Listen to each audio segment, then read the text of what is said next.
সুপ্রিয় দর্শক, এই মুহূর্তের সবথেকে গুরুত্বপূর্ণ আপডেট আর অল্প কিছুক্ষণের মধ্যে শুরু হতে চলেছে এই বছরের দ্বিতীয়তম সূর্যগ্রহণ। বিশেষজ্ঞদের মধ্যে যাকে বলা হচ্ছে আংশিক খণ্ডগ্রাস সূর্যগ্রহণ। রীতিমতো এই গ্রহণকে কেন্দ্র করে চারপাশে কৌতূহলের সাড়া পড়ে গিয়েছে।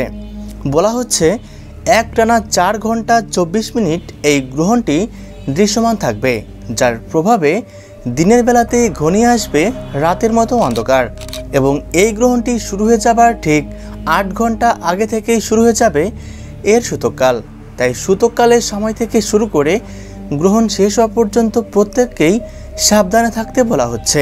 তবে বিশেষ সাবধানতা অবলম্বন করতে বলা হচ্ছে গর্ভবতী মহিলাদের।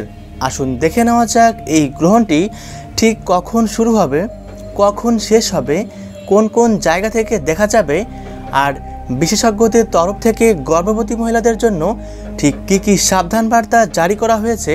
বিস্তারিত সকল কিছুই এক নজরে দেখে নেওয়া যাক। আর এমনই সব সঠিক তথ্য সবার প্রথমে পেতে অবশ্যই চ্যানেলটিকে সাবস্ক্রাইব করে পাশে থাকবেন।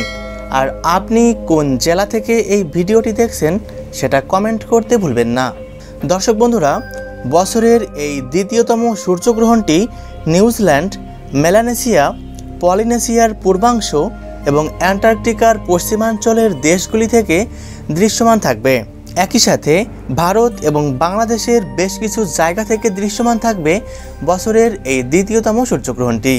তাই গর্ভবতী মহিলাদের অবশ্যই সাধারণ কিছু নিয়মকানুন মেনে চলতে বলা হচ্ছে। যেমন এ সময় খাবার খাওয়া থেকে দূরে থাকবেন, তবে পরিমাণ অনুসারে আপনি জল পান করতে পারবেন। এ সময় উন্মুক্ত স্থানে না গিয়ে ঘরের মধ্যে থাকবেন এবং খালি চোখে গ্রহণ দেখার চেষ্টা করবেন না। এ সময় সকল প্রকার কাটাছেঁড়া যেমন সবজি কাটা, মাছ কাটা কিংবা নখ কাটার মতো কার্যাবলী থেকে দূরে থাকবেন। সব থেকে গুরুত্বপূর্ণ বিষয়টি হচ্ছে এ সময় মানসিকভাবে শান্ত থাকার চেষ্টা করবেন এবং কারোর সাথে ঝগড়া বিবাদে জড়াবেন না।